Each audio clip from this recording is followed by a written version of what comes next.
Assalamualaikum, salam sejahtera. Kumpulan saya membentangkan tajuk Pandemik COVID-19. Kumpulan saya terdiri daripada saya sendiri, Syahrul Nizam bin Zakaria, nombor metrik 258857, Nurul Firdaus bin Muhammad Syarif 259657, Nur Hayati binti Yohilim, nombor metrik 259743, Muhammad Amiruddin bin Muhammad Asri, nombor metrik 259609. Pengenalan COVID-19 ataupun nama sebenar coronavirus adalah satu penyakit berjangkit disebabkan oleh SARS-CoV-2 berkait rapat dengan virus SARS yang mengakibatkan wabak coronavirus 2019. Itu berpunca daripada virus corona yang ditemui di Wuhan, China pada Disember 2019. Simptom-simptom virus ini adalah seperti batuk, demam, keletihan dan berjangkit melalui transmisi zarah pernafasan dan sentuhan dalam jarak yang dekat dengan pesakit yang mempunyai simptom. Mudah berlaku apabila mulut dan hidung mereka terdedah. Antara gejala bermula dari 2 hari ke 14 hari. Assalamualaikum, saya Nurul Firdaus bin Muhammad Syarif, nombor metrik 259657. Saya akan sambungkan slide mengenai senario COVID-19 di seluruh dunia. Mana-mana negara yang terlibat dalam pandemik COVID-19 di seluruh dunia banyak mengeluarkan dasar-dasar keselamatan, iaitu bagi menjaga keselamatan kedaulatan wilayah masing-masing, bagi mempertahankan negara mereka daripada segala ancaman darat, laut dan udara. Dari sudut ekonomi pula adalah penting untuk keselamatan dan kestabilan sesebuah negara, terutama dari segi dasar luar dalaman. Para saintis dari Amerika Syarikat, China dan Rusia sedang bekerjasama membangunkan pelbagai jenis vaksin bagi kegunaan seluruh dunia untuk mengelakkan penyebaran wabak COVID-19 berkenaan, bagi mengambil langkah tegas yang dinasihatkan oleh WHO dan menghadkan pergerakan orang ramai dengan cara pelbagai SOP dikeluarkan seperti pemakaian topeng muka, penjarakan sosial, kerap mencuci tangan dan penggunaan hand sanitizer ataupun antiseptik, iaitu pembersihan tangan. Semua yang dikeluarkan oleh WHO adalah untuk keselamatan dan menjaga kesihatan di seluruh negara.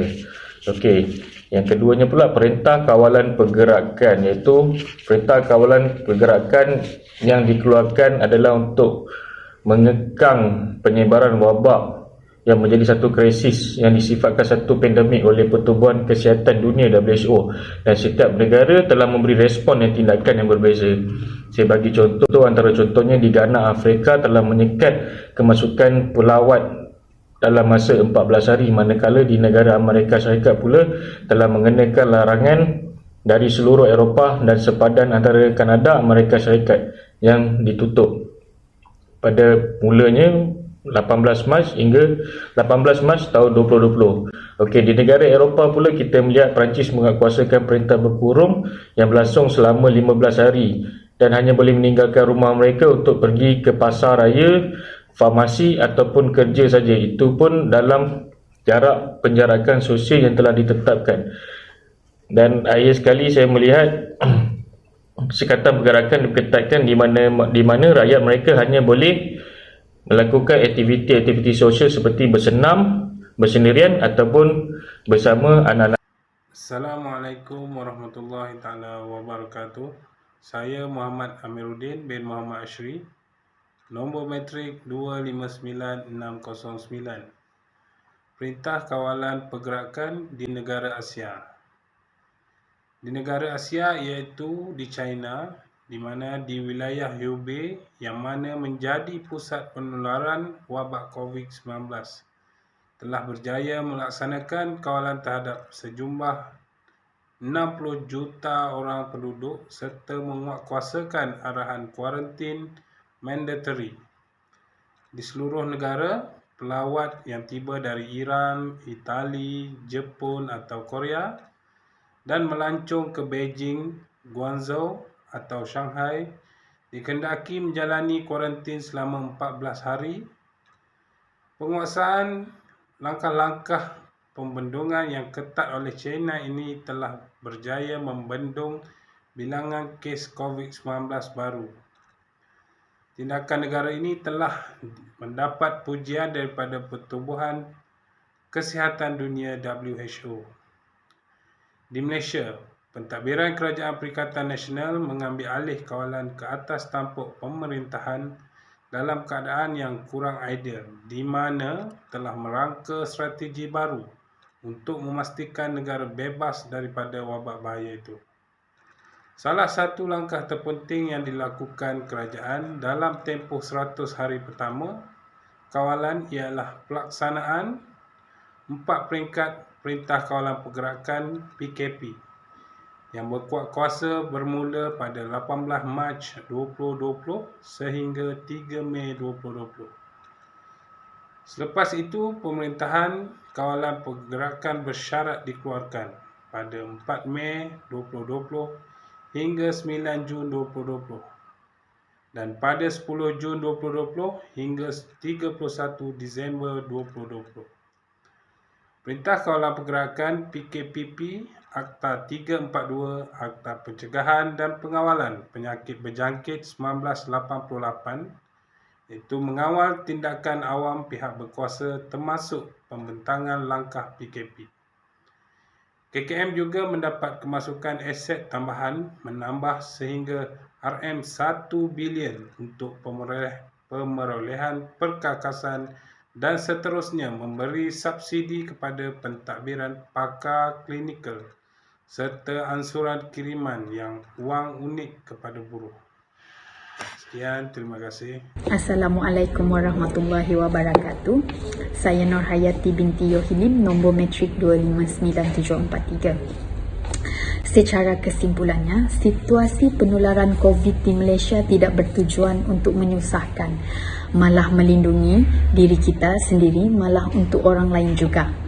Termasuklah petugas barisan hadapan kita yang sangatlah penting. Penguatkuasaan PKP yang dilaksanakan untuk semua haruslah berwaspada dan terus mengamalkan SOP dalam norma baharu.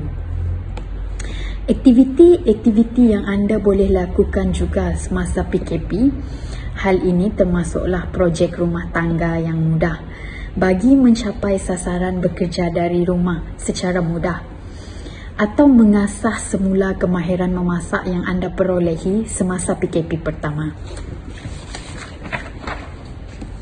Sudah 2 tahun lebih kita hidup dalam pandemik COVID-19, maka kita perlulah memahami dan mengalami sendiri betapa kecewanya perasaan kita kerana tidak dapat pergi bercuti bersama keluarga dan insan yang tersayang, ataupun kita boleh memeluk ahli keluarga dan orang yang kita sayangi. Kita juga patut sedar bahawa setiap seorang daripada kita bertanggungjawab untuk membantras virus ini. Janganlah kita bersikap sambil lewa atau pentingkan diri bila kita sedar atau kita menyedari bahawasanya diri kita telah dijangkiti COVID, tetapi kita bebas berkeliaran di mana-mana dan tidak mengamalkan kuarantin secara kendiri. Seseorang individu positif COVID-19 ini sahaja mampu mencetuskan suatu kluster yang berpotensi untuk mengeruhkan lagi keadaan pandemik ini. Sekian, terima kasih.